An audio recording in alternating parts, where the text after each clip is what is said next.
jërëjëf Abdoulaye Diop mbokk yi jërë ngeen jëf rafetlu seen ànd ak rajo Futur Média ci kàddu gi Barthélémy Ngom Abdoulaye Diop ci machine bi ñu ngi leen di gërëm rafetlu seen ànd ak RFM ni ñu koy defee suba su nekk ci antenne bi tey nag ma wuutu fi Alaaji Assane Gueye ci seen émission penco bi muy def suba su nekk tey jii nag wàllum wér-gu-yaram la ñuy njëkk a waxtaanee buñ ca noppee jox askan wi kàddu gi ci loi bu bees bi nga xamante ni woote nañu ko démb ci assemblée nationale.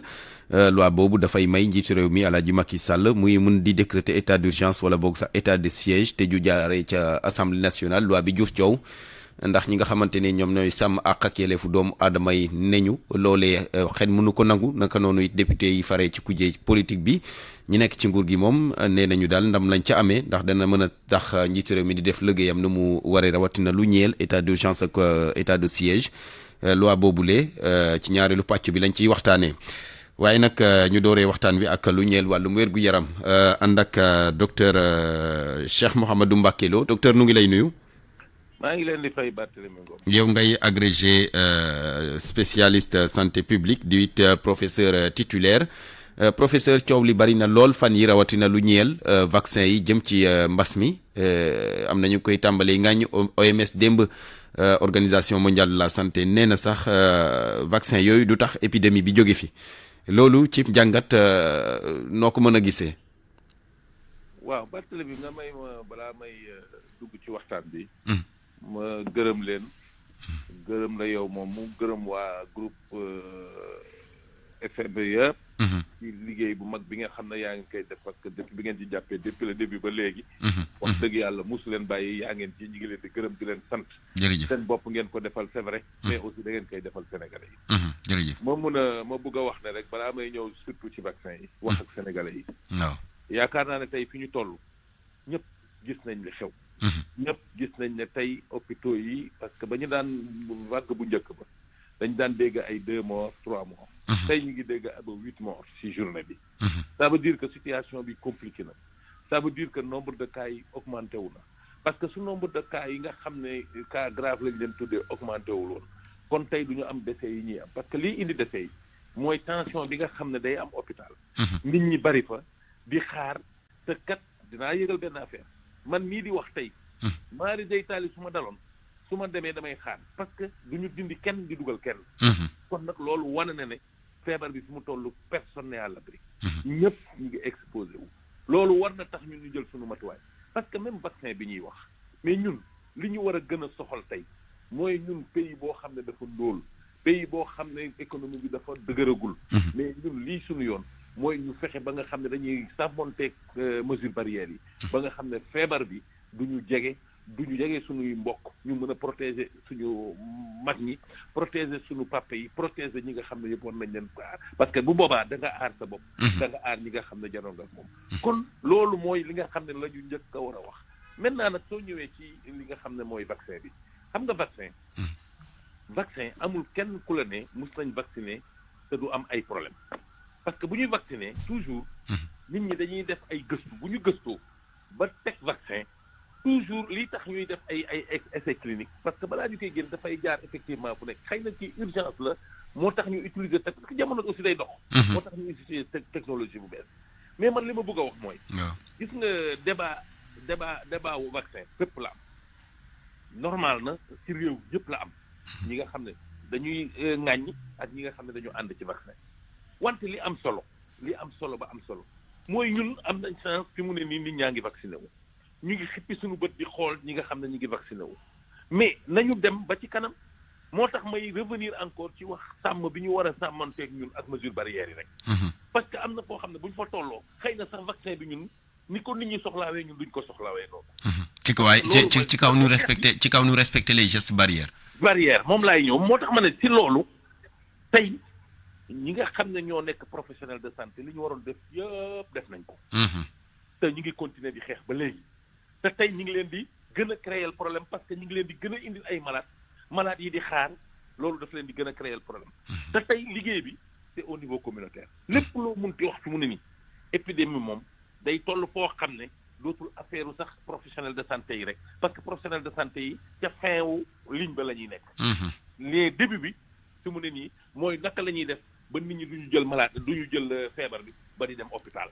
kon loolu nag communautaire bi rek moo ko mën a xeex maanaam ci communauté bi lañ ko mën a def. mesure barrière yi de daanaka ñëpp xam nañu ko fi mu ne nii.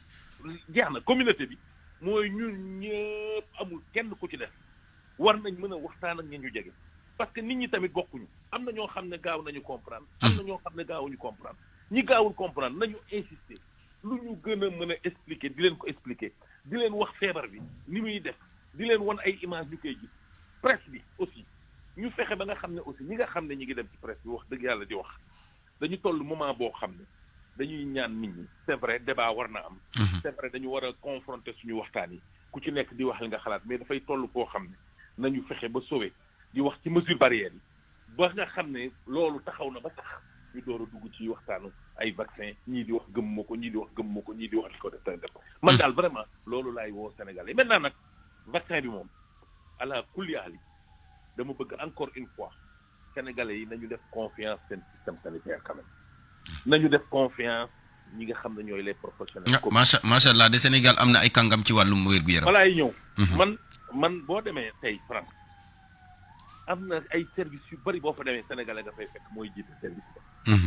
kon ñun dañu am vécu boo xam ne tubaab yi seen bopp amuñu ko tax xam nañ ne dañoo xarañ boobu ñu xarañ nag noonu lañ ci boole aussi ànd ak éthique parce que nag bu ñu yaakaar ne rek war nañ mën a nit ñi mën nañ manipuler professionnels de santé yi ils sont assez indépendants tey am nañ ñu bari ñoo xam ne dañu xarañ ci lu jëm ci vaccin ñu ngi fii man bokkuma ci parce que man santé publique la man li may mën a wax mooy ci épidémie meeg yooyu mais vaccin bi am nañ ay ñoo xam ne dañu def immunologie ñu ngi fii mais fii sida liñ koy wax yëpp mais biñ koy découvrir fii Souleymane Boub bokk na ci ñi nga xam ne découvrir nañ ci souche xanaa kenn du ne nag Souleymane Boub war nañ ko mën a def looloo xam ne bëgg ko def kon nag nañu am confiance rawatina nag ci loo xamante ni dafay jëm ci askan bi ci seen wér-gu-yaram loolu nañu wóolu parce que ñun ñuy si suñu bopp on n'est pas à l'abri ku ci def bu vaccin bi ñëwee te baaxul sa mbokk dina ci dem keneen dina ci dem keneen ci dem kon nañ am nañ nag auteur boo xam ne am na ñoo xam ne ñooy la parce que vaccin même bu ko OMS validé mais du noonu lay duggee Sénégal Sénégal dañu am organisation bu dëgër am na comité d'éthique bu fi nekk boo xam ne déjà moom dana maa ngi fàttaliku professeur doguma la maa ngi fàttaliku benn bés maa ngi ci doon waxtaan ak docteur Ousmane Gueye fii ci antenne bi sax ma laaj ko vaccin bi moom bu ñëwee nu ngeen ciy def mu ne bu ñëwee comme OMS validé na ko mais du tee ñoom it ñu càmbar ko jàngat ko ba xool mais moom laa lay wax xoolal dana jaar direction médicament dana jaar comité éthique man ci comité éthique bu Sénégal laa bokk te nit ñu xarañ ñoo fa nekk ñoo xam ne ci fu nekk la ñu bokk ñoom ñooy toog aussi danañ ci waxtaan joxe seen xalaat ñu xool ko càmbar ko ba door a mën a joxe kon nag man dama bëgg vraiment Sénégal yi nañu jox confiance quand même seen professionnel de santé yi ñoom lañ fi nekkaluñ fi keneen c'est le peuple sénégalais moo ñu ñor peuple sénégalais moom la ñuy liggéeyal parce que nag li nga xam ne am nañ ko tey ba toll fii ñu toll ba mën a di confronté wu ak monde bi ak professionnels yi nekk ci monde bi kon loolu ñoom ñoo ñu ko jox ñoo ñu jox loolu kon loolu dama bëgg sénégalais yi gëm ñu te teg nag jox confiance ñi nga xam ne ñoom ñoo nekk ci côté vaccin incha allah danañ ko teg ci yoon. la cay paj ma daal waa ko docteur danañ ko def li des kay mooy li ci communauté bi.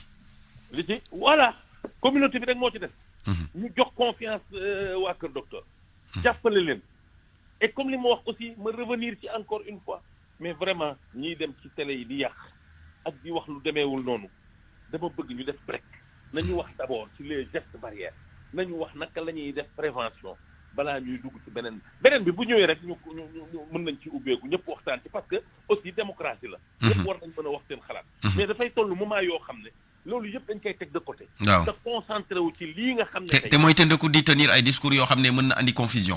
moom laa la wax parce que am na ñoo xam ne li ñuy wax da leen di wax ne wóoruñu ko wekkuñu ko ci dara parce que am na ñoo xam ne dañuy dugg ci internet liir benn dara rek yaakaar ne la ñu liir mooy dëgg bi te noonu internet lépp lañ ciy dugal nañu bàyyi professionnels yi nga xam ne ñi ngi ciy liggéey ñi ngi ciy gëstu ñu bàyyi ñu leen ñu wax te nag waxuñu ne kenn bu mu débat mais nañu fexe ba nga xam ne fi mu toll nii nga xam ne cas yi ñi ngi augmenté wu lépp a ngi augmenté wu nañu fexe ba nga xam ne population bi nañu sàmmonteeg les mesures barrières état bi gën a yokk tuuti parce que gis nga xam nga par yenn saa yi dañu ne di nga jël décision mu metti trop ci population bi. danañ wax danañ xeex danañ def lépp mais bu yàggee. dañ gis njëriñ la bopp ñooy d'accord xam nga boo jëlee bi kii bi ñu déparé. ba ñu jëloon ay couvre-feu ak yëpp. ba ñu demee ba ñu ne Sénégal deuxième mais man déglu naa seen rajo bi ñëpp a doon félicité. di wax liggéey nañ bu baax et cetera. donc tey man dama gis ne même au niveau des marchés yooyu yëpp war nañ ci jël ay mesures fexe ba nga xam ne bu ñu tere nit ñi liggéey mais fexe ba nga xam ne nit ñi dinañ rek sàmmonteeg mesures barrières yi. loolu rek moo ci am solo même duñu leen tere ñu liggéey mais nañu fexe ba ñu sàmmonteeg mesures barrières yi. mesures barrières yi moom xam naa colu masque bi de mën na nekk waaye distance bi moom distanciation bi du mën a nekk ca marché ba de donc professeur. waaw mais xam nga déjà sol masque bi. dara la sol bu ñu ko solee bu baax rek déjà. wàññi na au moins 40%. nañ ko sol bu baax mu des distanciation sociale bi mu des raxas loxo xam nga bu fekkee ne ñett la bu ñuy dugg ci marché bi wala dara ñu raxas seen loxo sol seen masque même bu fekkee ne distanciation sociale bi manqué na lu bon dana am lu baree bare lu mu wàññi. ci pourcentage te loolu moo am solo c'est-à-dire ñu fexe ba nga xam ne nit ñi di sàmmonte di sol masque bi normalement parce que man li may gis aussi mooy ñu si bari nit ñi solee masque bi noonu. waaw man kay am na ñoo xamante ne masque yoo xamante ne dama leen di gis. langal sol masque ba pare langal bakkan bi ci kaw. moo tax il faut nit ñi comprendre ne il faut ñu fexe ba nit ñi comprendre ne masque bi c'est pas dañ leen ko forcer mais dañoo bëgg ñu mën a protéger seen bopp. protéger ka nga xam ne moom la ñuy jàkkaarloo. te loolu suñ ci arrivé rek yàlla xam na ne ñun du ñu am benn problème parce que fii nag Sénégal la ñaan am na ñaan yu fi nekk te ñaan yooyu nag pour dañ koy matérialiser parce que nag doo toog rek yaakaar na ñaan gi dina ñëw ñaan gi li koy mottali. mooy ñu sàmmonteeg li nga xam ne wax nañ ko te man je sais que buñ ko yàlla béy sa tool. mu ngi noonu. vraiment nag loolu laa ci bëggoon a wax. ñu wax ne daal encore une fois sénégalais yi nañu jàppale les professionnels de santé ci li nga xam ne dañ leen koy wax. parce que su mu ne nii kat personne n'est à l'abri ñun ñii di wax kenn newu ci à l'abri. parce que les cas communautaires bu commencé. communauté bi moo yore xeex. absolument te communauté boobu il faut. te cas communautaire yi boo seetloo fan yi yëpp ci ay centaines lañ leen di lim. mi ngi noonu ñoom ñëpp dañ ci def seen loxo. te ci ñëpp defee seen loxo incha allah yaakaar naa ne dinañ ci génn bu rafet. comme nañ ci génne woon ci première vague bi. jërëjëf na ñëpp dinañ mën a dellu ci li nga xam ne newoon nañ ci. jërëjëf professeur Cheikh Mouhamadou Mbacké Lo ñu ngi lay gërëm ngay agrégé spécialiste santé publique di professeur titulaire ñu ngi koy gërëm professeur ci disponibilité bi wax na ko sànq mbirum communauté bi la fi mu ne nii na ko ku nekk jëlal def ko mbiri boppam wax na mbirum masque yi nañ koy sol na mu waree. masque day muur ni ko docteur Mamadou Ndiaye di waxee saa su nekk day muur bakkan ak gémmiñ waaye sol ko bàyyi bakkan ba ca kaw sous prétexte que def lay fàtt yaakaar naa ne loolu moom du daanaka bañ ko solo yem masque dafay muur bakkan beeg gémmiñ gi yëpp su ko defee nga mën a protéger sa bopp bu baax a baax ci feebar bi. gërëm ko moom professeur Cheikh Mouhamadou Mbacké Lo ñaareelu ponk waxtaan bi yéen askan wi yéen a ko moom dañ leen koy ubbil antenne bi ci penco ñuy waxtaanee nag loi bu bees bi nga xamante ni député yi woote nañu ko démb loi boobu nag dafay may njiitu réew mi Alaaji Macky Sall muy décréter état d'urgence ak état de siège te du jaaree ci penc ndawi réew ma loi bi nag jur coow rawatina ñi ay sàmm ak yelleefu doomu aadama yi ñi nga xamante ni ñoo di député yi sax dañ ca woroo ñi faree ci kuje gi ne noonu dogal la bu nga xamante ni kenn mënu ko nangu ba tax na ñoom ñi faree ci kuje gi di ay député ne daañu saisir conseil constitutionnel député yi faree ci nguur gi ñoom itam lañ ca wax leer na ne ñu daal lii victoire la ndax dana tax Macky Sall mën a gouverner na mu waree coow loolu nga xamante ne moo wundu loi bi assemblée nationale wote démb nu ngeen ko gisee ci 88 628 14 14 88 628 14 14.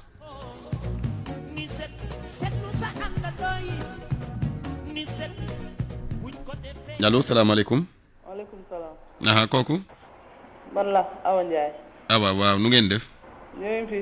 jàmm rek kay Ndiaye. jàmm rek. TFM laa doon woote de. TFM fi mu ne yaa ngi RFM de jërëjëf gërëm ko Awa Ndiaye 88 628 14 14 Ablaye bu amee keneen ñu jël ko ci ligne bi tey loi bi ñu woote démb ci assemblée nationale la ñuy waxtaanee ak coow li mu jur. salaamaaleykum. maaleykum salaam wa rahmatulah. waaw na ngeen def kooku Sow. ñoo ngi sant waaw Umar Sow la Fuladu. waaw Sow na ngeen def. sant ba gannaaw bi ma sant yàlla julli ci yonent bi rafetlu vraiment sa remplaçant bi ki ni nga ko defee daal vraiment macha allah mucc na ayib lool.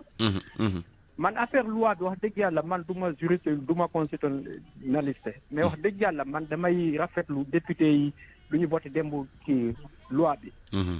ñoo xam ne daal vraiment loo xam ne président léegi à tout moment te c'est président il faut ñu xam ne carrément nekkul fii di bundu xataat nit ñi wala di yàqal nit ñi président saa bu defee uniquement pour interpopulation président état la yore yorul parti politique tey wala yorul ASC yorul quartier Sénégal la yore président tous les Sénégalais. kooku nag bu ñu ko jiitalee nag wax dëgg yàlla man xam naa am na ay conseils ñu koy conseil xelal ci affaire yi laa la wax. donc nag ñooñu nag ay opposition lañu am nañ ci droit dem pour mbax ne doone benn xool ba xam est-ce que ñu lu ñu bëgg est-ce que lu ñu def nii baax na wala baaxul. xam nga tamit am suur tamit baax na ci trop puis da ngaa gars il faut ñu wax la tuuti quoi quand même faut quoi qu'on se dise. loo xam baax na wala baaxul daal mais daal man daal dama koy rafetlu.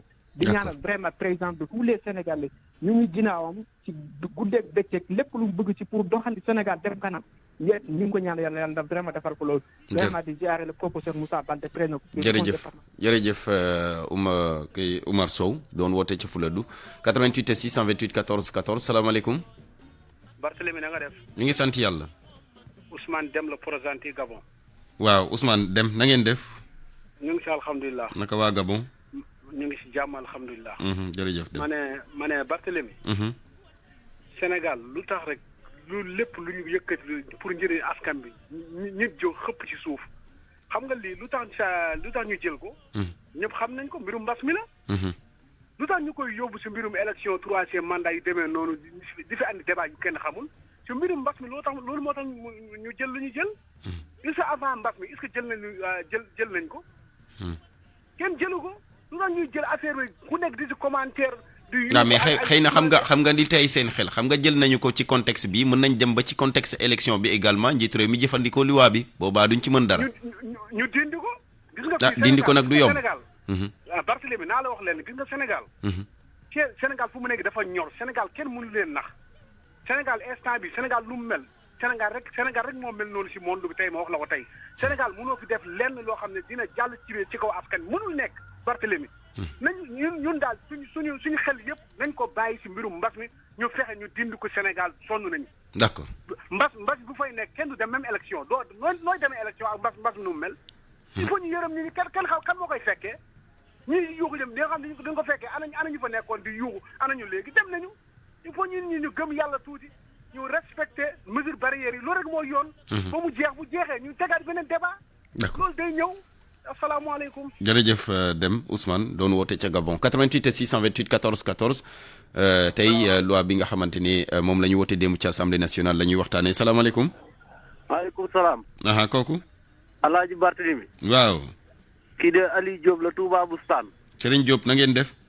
ñu ngi sant yàlla bu baax alhamdulilah. naka waa Touba Boustane. ñu ngi fi sant yàlla bu baax. yàlla na sant yàgg. alhamdulilah. ma ne. waaw Sénégalais yi de man ci ñoom laa bëgg a waxal. li ma leen di digal mooy. nañu góorgóorlu te xam ne ñoom ñoo mën a faj seen bopp. muy benn. ñaareel bi bu ñu yaakaaree dara loo xamante ne ni état bi mënal na leen ko ci wàllu wér-gi-yaram. duñ nañ jàpp ne buñ ci yaakaaree état bi dañuy nax seen bopp. ndax gis nga Barthélémy. nañu waxante dëgg jamono jii ñu nekk li ñu nekk ñun ñëpp muy suñu njàqare. muy wàllu mbas mi ñu nekk. mais ñi nga xamante ni ñooy autorités yi ñu jiite yëgal luñ ko seen bopp. li tax ma wax loolu. waaw li tax ma wax loolu. mooy bis bu yàlla sax yaa ngi dégg ñuy xuloo ci wàllum politique wàllu lii maanaam nan ngay def ba am wala nan ngay def ba kii te loolu daanaka jëmaliwu réew mi kam li ñu war a soxal ñun ñëpp mooy li nga xamante mooy jàngoro ji ñu fexe mu jóge fi ku ci nekk la nga nekkoon di say activité nga delluwaat ci jéem a yor sa njaboot. d'accord. ñu respecté sa wér-gu-yaram nag doomi aadama bi moo ko mën a may boppam. ku ci nekk war ngaa mën yow bu dul dara poussière bii nga xam ne ak leneen war na loolu donc war naa mën a tax doomu aadama bi di jëfandikoo masque fu mu toll. ngir aar sa bopp ndax boo wéree ki wér moo mën a jug wuti. waaye ki wéree di tëdd ci lal mënu dara. loolu moom dëgg la. waaw jërëjëf. waaw nañu góorgóorlu tam mooy tandiku bu baax a baax a baax. te continuer sol masque yi maa ngi ñaanal nag Serigne Mountakha Mbacké yàlla na fi yàgg tëwër. amiin ndax li moom ñun ñëpp dégg nañ ko. amiin képp kuy julli di murid rawatina taalibe murid nag. na jëfe ndigalu Serigne Mountakha bi ndax moom rek lañu am tey ak ëllëg. ci lu leer jërëjëf Diop doon wootee foofu ca Touba Boustane ñuy nuyu waa Touba yëpp 88 628 14 14 Ablaye bu amee keneen ñu jël ko ci ligne bi tey lu ñuy waxtaanee wala bokk ci penco mu di loi bi nga xamante ni wote nañu ko démb te mu jur coow salaamaaleykum. maaleykum salaam. kooku. alors que Barthélémy la. waaw. waaw dama bëggoon participer ci émission bi. yow a kan. man a Diène. Diène waaw acca ñu ngi lay déglu Diène nga yëkkati baat bi tuuti. waaw. man na xam nga affaire yi daal ni ma ko gisee. man Sénégalais yi laay jëf parce que gis nga Barthélémy Sénégal. li ci gën a kii mooy xam nga contre pouvoir dafa amul fenn ci Sénégal. président bi leen jël jox lépp. da loolu baaxul ci dëkk. gis nga dëkk il faut que mu am contre pouvoir loo xam ne nii président bi su ko dee wuti il faut que sax gars yi ni ko déedéet xaw ko sonal tuuti mais. président boo xam ne lu mu bugg rek mu jox ko ak pouvoir yi mu am ba pare mais kooku loo ko mën tudde kooku baaxul ci dëkk. waaw lépp daal la lépp. kon daal su ma la déggee ngay wax mooy ànd ak loi bi ñu voté démb. non loi bi ànd parce que loi bi waroon nañ ko bàyyi assemblée nationale su ko buggee mu jaar assemblée jox ko. kooku du ko yàqal dara wax jëpp soo gisee mu bare mooy li mu dem di ko laaj assemblée nationale pour mu jox ko. pour mu kii que mënoon na ko bàyyi assemblée def liggéeyam. bés bu ko soxlaa mu jaar assemblée. ñu jox ko kooku du am benn problème. waaw mais man li may wax Sénégal yi daal mooy xaw ma kan la ñuy defar ci élection président mais balaa ñuy joxe ci réew kenn nañu xool ki ñu koy jox kan la. de candidats yi seen programme ñu koy bind ci wolof ci couleur ak ci kii pour sax population bi xam li leen di wax lan la. mais yow da ngay ñëw lépp nga def ko ci français. parce que Sénégal ñu ciy voté soo xoolee 70% yëpp dégguñu tubaab. dégguñu tubaab. looloo indi lii. mu daal li may ñaan daal mooy Sénégal yi nañu yeewu. ku ñuy joxe ci réew mi nañu xool dañ koy jox muy am ay contre pouvoir président kenn waru ko jox lépp. loolu baaxul ci réew. d'accord jërëjëf Diène 88 628 14 14 loi bi ñu wote démb assemblée nationale loi boobu ma fàttali leen ko dafay may njiitu réew mu mën a décréter état d'urgence ak état de siège te du soxlaati jaar ci assemblée nationale mbir mi jur coow 88 628 14 14 salaamaaleykum. maaleykum salaam. waaw kooku. Moussa El Bachir Seck Touba. El Bachir Seck Touba. Moussa El Bachir waaw. Moussa El Bachir doo nga yëkkati baat bi tuuti Seck. d'accord Barthélémy. acca ñu ngi lay déglu. maa ngi leen di nuyu sa auditeurs yi ñu déglu yëpp. jërëjëf waaw ñu ngi lay fay. di wax rek ni. li olof naan yax bi ma nga bañee ca mbanjaxaan ga. yax bi. ma nga bañee ca mbanjaxaan ga. wolof boobu dégg. waaw dégguma ko. loolu li muy tekki mooy. affaire bi yëpp. ci commencement bi la c'est-à-dire nan la ñuy tànnee ñi ñuy représenter au niveau national. la assemblée nationale institution la boo xam ni man li ma gis Sénégal dañ ko woyofal te muy institution boo xam ni sol sip moo ko parce que lépp loo xam ne jëm na ci nekkin nit ñi ak seen nekkin gën a ñoom ci société bi fii Sénégal foofu lañ koy tëggee muy ay loi yu fay génne di gan même le président de la République sax bu initier loi décrété ko mu def projet de loi daf ko yóbbu assemblée buñ ko dëggalul du mën a jàll. waaye malheureusement choix yi ñuy def ñun parce que ku nekk responsable nga ci. man exemple bi may joxe Touba laa dëkk. ma xaar ma yàlla nag ak benn député bu nekk Touba waaye damay wax te yàlla tax. boo gisee département de Mbacké 5 députés yu ñu représenté mais da ngay xool. groupe parlement démocratique et liberté et démocratique lépp dañ ko politique dañu jël koo xam ni Cheikh Bara Dolly sama xarit la si xuñu dara waaye bu ñu demee ba def ko président groupe parlementaire d'un groupe au niveau de l'Assemblée nationale nga xam ne y a problème dañu waxante dëgg léegi nag ñoom ci seen bopp sax majorité mécanique bi ñu bañuñu ko mais koo xam ni yow lu toll ci téeméer junni nit ñun la tànn nga demal nga toogal ñu fa. suñu avenir suñu lépp suñu loi li ñuy tëj li ñuy tijji lu ñuy lekk muy dugg si lu ñuy na yow yaa ñu ko yoral am benn nit bu nekk fee rek boo xam ne lu mu ñëw jox la rek nga ne waaw baax na am na ñoo xam ne sax dañuy bu ñu yëkkati seen loxo day fekk ñuy nelaw waa mais kooku bu la représenté loolu daal yaa ko teg sa bopp. donc nag li koy saafara parce que loo gis am na solution parce que lii moom jàll na ba pare li koy saafara mooy dëgg xaas bu ñu jëmatee ci yenn élection yu mel ni législative nañu xool ñi nga xam ni ñoom la ñuy tànn ñu ñuy toogal fees. waxuñu nag mu am ay contradiction ci diggante exécutif parce que loolu du intérêt askan wi population yi. mën nañ am ay connivence waaye mu nekk dans l'intérêt de l'État. dans l'intérêt des Sénégalais. l'État d'une manière générale parce que état yow la man la keneen la. waaye nag di tànn ñoo xam ne bu ñu demee ñoom avant ñuy dem lañ naan diw mi moo ma tànn muy par exemple le président de la République moom lañ fay toogal lu mu wax moom laa wax lu mu waxul waxuma ko kooku toogalu la fa keneen la fa toogal léegi nag kooku lu la dal yow yaa teg sa bopp. loolu laa amoon ci lu may ci loo xam ne moom laa ko waaye ñoom tamit nag. war nañoo xalaat ne même boo bëggee lu neex nit kooku nga bëgg lu ko neex li la fal moo ko fal. suffrage universel moo ko fal yow suffrage universel moo la fal. xalaatal sa askan. donte am nga koo faral. non doonaak man donte même bu fekkoonte ni tey am nañ cohabitation au niveau de l'Assemblée nationale. tey exemple opposition bi yor assemblée. mais grande démocratie yu bari léegi commencé nañ loolu waaye du tere même bu fekkoon am na une loi émanant du président de la République ñu projet de loi même bu fekkee dans l'intérêt des Sénégalais war nañ ko mën a jàllale sans problème. ci yoon. rawatina nag bu fekkee ci yoon kay buñ ko lalul ci politique. waaw kay mais assemblée boo xam ne lépp lañ ko politiser assemblée boobu du def dara. d'accord asalaamaaleykum wa rahmatulah. jërëjëf Moussa El Bachir Seck doon woote ca Touba 88 628 14 14 ma fàttali leen ko ci penco la ñu nekk tey li ñuy waxtaanee mooy loi bi ñuy woote démb ci assemblée nationale te mu jur coow salaamaaleykum. oui. sa waay njaareem ji day lay woo. kookooti. ndongo li sant Dioum. waaw monsieur Dioum. na nga def. naka waa njaareem. ñu sant bu baax xanaa njaareem nag di xeex lañ daan xeex rek ndax buñ nee mbas mi. dañoo bëgg ak cet. te ñun ñu am ay mala yoo xam ne ñu ngi ci dëkk bi. booba ba léegi guddeeg bëccëg coow naa ci guddi kaas naa ci bëccëg ba tey mi ngi fi kenn mënu ci dara. commune jàppale wuñu état jàppale wuñ ci. boobu weesoo. Barthélemy assemblée nationale. mais adduna bépp moo bokk lu muy doxee. mais boo bëggee ñu naa état na wut.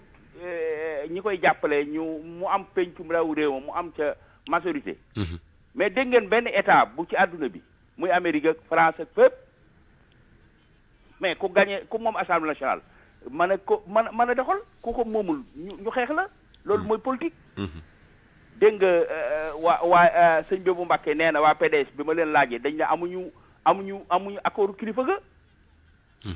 mais assemblée nationale loolu rek la fi nekkee état yëpp moom la kon gañ bu boobaa ki nga xam ne moo jiite li mu wax ñi ànd ak moom dañ naa baax na ñi àndut ak moom ni baaxul looloo fi ne ba àdduna soo ba léegi. léegi nag ma ñaan leen numéro Alaaji Assane laa soxla. ok xëy na bàyyil bul coupé Ablaye Diop. mu ngi na la signal Ablaye mën nga ko jël nee na numéro Alaaji Assane lay laajte 88 628 14 14 tey ma fàttali leen ko li ci penco ñuy waxtaanee nag loi bi ñu wote dem ci assemblée nationale loi bi dafay may njiitu réew mi mu mun di décréter état d'urgence wala boog état de siège plutôt te du soxlaati mu jaar ca assemblée nationale ne nu ko xamee woon salaamaaleykum. maaleykum salaam wa rahmatulah. kooku. monsieur Samb Alioune. monsieur Samb waaw Samb na ngeen def. maa ngi sant yàlla damay woote ci émission bi. oui acca ñu ngi lay déglu. la loi qui a été votée sur l'état d'urgence. l'état de siège oui hier. l'état de siège waaw damaa ci wax waaye li may jëkk a wax mooy. am na tamit loi bu ñu voté démb sur pour nar a impacter trop si vie sa population yi mooy la loi sur l'usure. les taux d'usure maanaam lebal bor yi ñuy lebal waa banques yi ak établissement financier yi askan wi loi boobu aussi dafa am importance bu rëy ma bëggoon RFM bu ci yàlla àndee muy El Hadj Assane muy yow Barthélemy ak Babacar Fall ngeen invité spécialiste mu ñu expliquer population yi lan loi boobu li ci nekk lu mu wundu lan la waaw li mu wundu lan la ndax te tey jii banques yi ñëpp a ngi jàmbat ak établissement financier yi dañuy lebale nit ñi di leen entre guillemets arnaqué.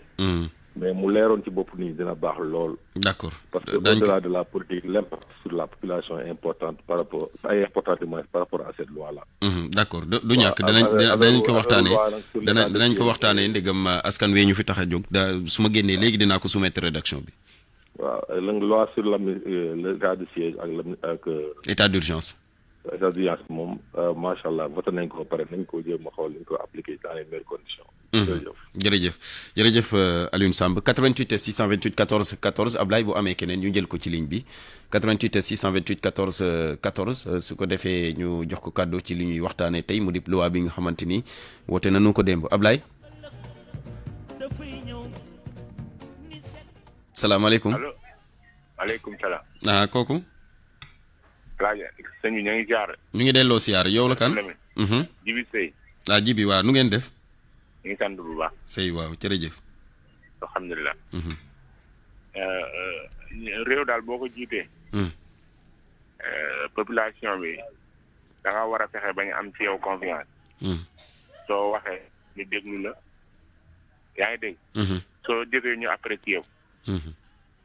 man li ma gëm mooy ñun pourquoi. moom ligne bi daa mel ni dafa coupé Ablaye waaw ligne bi dafa coupé 88 628 ji bi xam naa ne bu mënee dugaat laata ñu yëkkati waxtaan bi 88 628 14 14 laa bi ñu woote démb assemblée nationale la nuy waxtaanee ni ki tey ji salaamaaleykum. waaleykum salaam. jërëjëf kooku. man nga ñu ngi lay ziar. ñu ngi delloo ziar bu baax yow la kan. man la Assane Ciss. Assane. Ciss depuis Morolan. Assane Ciss Morolan. waaw na nga def. ñu ngi sant yàlla rek Assane naka waa Morolan yëpp. ñu ngi sant yàlla bu baax a baax. jërëjëf. di leen xamal ni mbir mi ngeen di wax ni ñu ngi ci xalaat. nañu dimbali rek. sëñ bi Ciss doo wàññil tuuti rajo bi nga dendal su ko defee écoute bi gën a neex. nañu dimbali tuuti. dimbali mooy maanaam ñu am yërmande tuuti ci population bi. metti na de. metti bi leen di ko waral yëpp mooy ñi ñu jiite léeg-léeg dañuy fàtte. fàtte bi mooy maanaam ñoom dañuy jël ay mbir te duñuy sóoraale population bi. état d'urgence yi ñuy jëlal yooyu ñun new ñaan période de guerre nekkuñu dara. newuñu ci guerre. mbas mi dëgg la metti na lool. metti na lool waaye nag yan nañu lu ñu attanu fi mu ne. ndax fi mu ne da ngay xëy 10 francs yooyu li jëndi sax daf lay tëj. pour nga am fi mu ne dafa metti na. ñuy jël décision yi di ko jox président de la République lépp boo ko akimo yàlla sax dafa séddale ay mbiram. yàlla dafa séddale ay mbiram. malaaka mi yor dee bokkul ak malaaka mi yor ndox mi bokkul ak malaaka mi yor géej yooyu yëpp ku ci ne dafa la jox cër. waaye boo jëlee lépp def sa poche du sotti. nañu xalaataat. d'accord. assemblée nationale dafa am cër. puisque population bi lañ ko toogal. président bien vrai que population bee ko fal. man di réccu naa man daal réccu naa yàlla nañu yàlla jéggal waaye réccu naa. jërëjëf. am na ñoo xam ne ñu ngi wootee. ku ci mel ni koo xam ne ki dafa newoon démb bu affaire yi téye ñu jël jaas yi kooku bu wootee di wax kooku xam nga ñooñu dañuy saboter rek. président daal na seetaat xam ni population bi ñoo ko faloon ñi ko faloon démb nag ñu ngi fi ba tey. waaye nag dërëm boo ko tegee sa diggu loxo bu la neexee bul bi tëdd dërëm bi daanu de. ñaanuñu ko yàlla nag. yéene nañ ko lépp ndax yàllaa ko fal moo ko fal waaye nag na sóoraale mbooloo mi. d'accord. ñu sóoraale ngeen baal ñu wax. jërëjëf Ciss Assane Ciss doon woote foofu la ca Morolan Ablaye ñu jël kenn ku mujj laata ñu yëkkati waxtaan wi 88 628 14 14 tey loi bi ñu voté démb ci assemblée nationale la ñuy waxtaanee salaamaaleykum. maaleykum salaam. kooku. waaw Barthélémy man la Seydou Diouf député à l'Assemblée nationale. waaw honorable. waaw na nga def. ñu ngi fi rek yéen a voté ngeen leen loi bi démb. waaw maa ngi lay félicité ci débat bi nga instauré. parce que loolu dafay yokk démocratie aussi nit ñi gën a xam. effectivement moo tax sax man ma jël le temps ma ne damay dugg. gannaaw déglu naa ñu bëri ñu intervenir ma leen di féliciter parce que ku ci nekk rek ci sa état d'information ci question bi. ci nga mën a amee sa xalaat. mais li nga xam ne moom laa bëgg wax. mooy il faut ñu leeral Sénégalais yi ne leen loi bi ñu voté démb. d'abord dindiwul état d'urgence ak état de siège. état d'urgence ak état de siège à la kuliyalin ni ko constitution bi tërale. ci article 69 noonu lay demee ci loi wu 69 bi aussi. maanaam président de la République bu ko buggee jël. day def décret bu defee décret.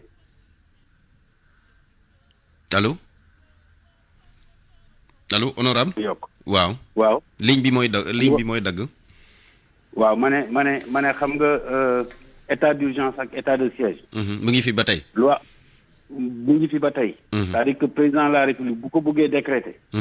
ni ko constitution bi tërale. noonu rek lay mën a demee maanaam faw bu defee fukki at ak fukki fan ak ñaar. bu ko naree weesu faw mu ñëw assemblée. pour mu yokk ko waaye moom moo am sañ-sañ. te bu ci nekk dafa am lu tax mu mën koo yëkkati. état d'urgence président daf ko war a mën a yëkkati bu fekkee ne menace trouble à l'ordre public dafa am ba mu jéggi dayoo foofu day décréter état d'urgence am na sañ-sañ bi. bu fekkee ne état de siège la mën na nekk ci wàllu guerre wala yenn yu gën a garaaw yooyu. nga xam ne foofu li maintenir ordre bi dootul nekk sax police waaye armée bi lay doon. xam nga loolu mooy état de siège ñaari dañu am régime bu différent bien que ñoom ñaar ñëpp. ay situation d'exception la. léegi beneen loi bi ñu voté démb nag.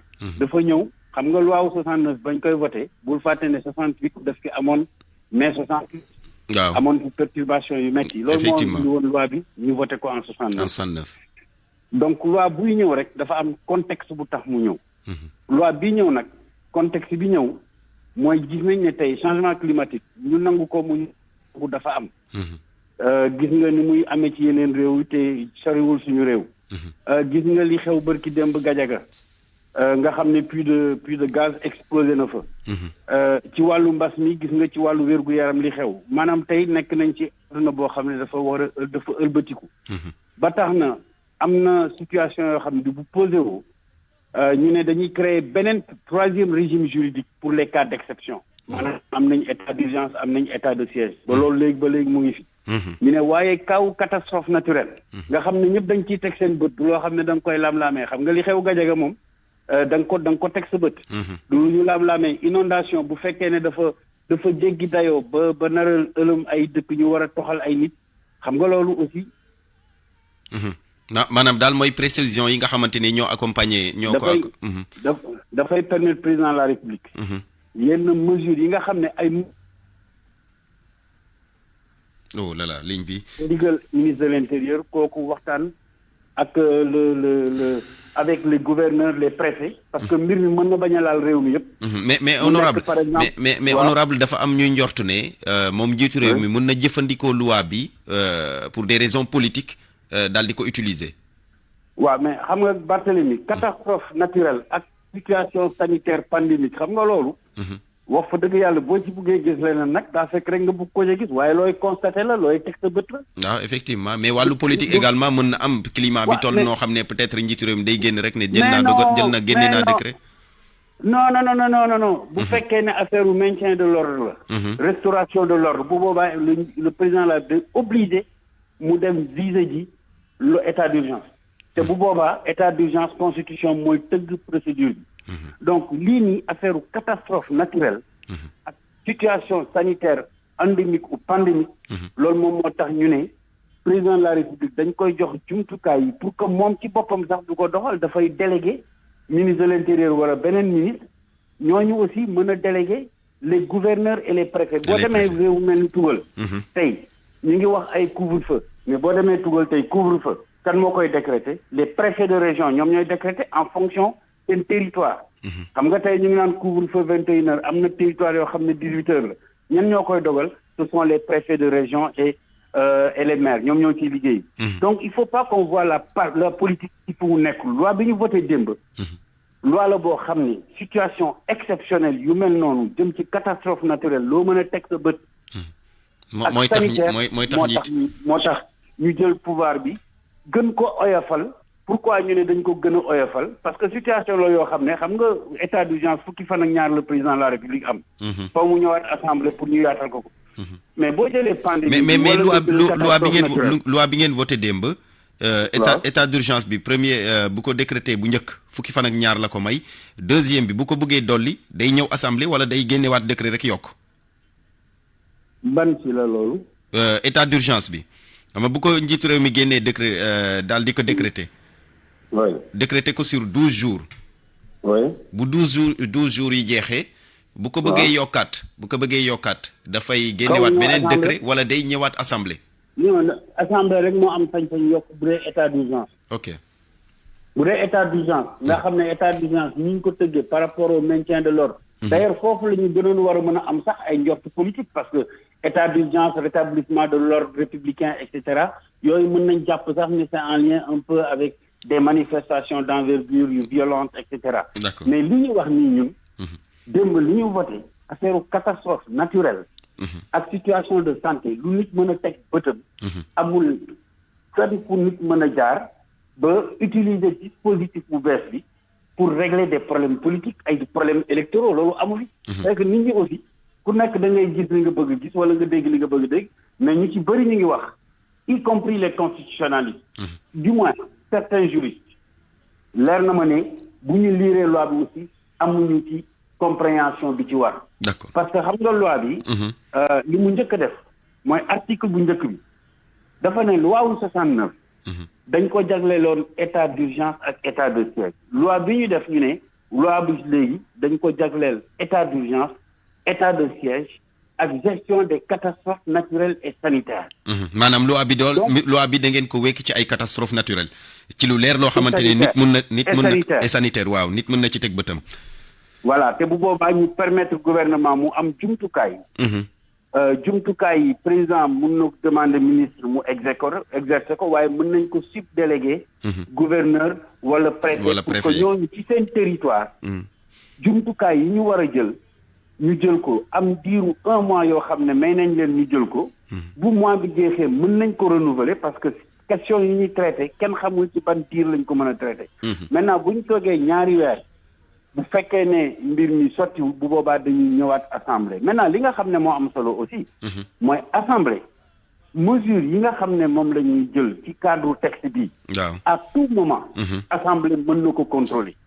à tout moment assemblée mën na woo ministre yi mu concerné. wala personne yi mu concerné ñu ñëw. wax lan lañ def ci jumtukaay yi. d'accord malheureusement donc vraiment il faut permettre autorité administrative ak gouvernementale yi nga xam ne ñoom ñoo war a jël ay mesures yu urgentes il faut ñu leen di permettre ci situation exceptionnelle yu mel nii comme mbas mi comme catastrophe naturelle ñu mën a jël mesures yi sans que ñu nekk di topp ay procédures de dépôt de projet de loi wala et cetera parce que c'est des procédures aussi qui prennent du temps. D'accord jërëjëf honorable député Seydou Diouf député mu doon indi ay leeral wax ji am na solo ay leeral ci loi bi nga xamante ni woote nañu ko niki démb ñu koy gërëm maa ngi jéggalu Ablaye Diop mu ngi may naan dama xaabaabal waaye nag ndegam wax ji amoon solo faw ñu bàyyi woon ko rek askan wi dégg ko ay éclairage la donc dafay soxla également askan wi xam lan ak lan la loi bi wundu. jërëjëf honorable Seydou Gueye am naa voté nañu démb am na ku koy wax léegi loi sur l'usure du ñàkk dañ ci waxtaan ak ñoom député yi su ko defee mu gën a leer ci loi sur l'usure boobu lu mu la ca nekk la mu doon askan wi gën ko xam ndegam ci askan wi la jëm directement ñu ngi leen di gërëm mbokk yi gërëm ñi fi woote yëpp jox ñu seen gis-gis gërëm député Seydou Diouf mi nga xamante ne jël na téléphone am woote ngir andi ay éclairage par rapport ak loi bi ñu woote démb gërëm it ki nga xamante ne moom la ñu ubbee waxtaan bi di docteur Cheikh Mouhamadou Mbacké Lo di spécialiste santé publique professeur titulaire ñu doon wax rek ci mbirum vaccin Covid bi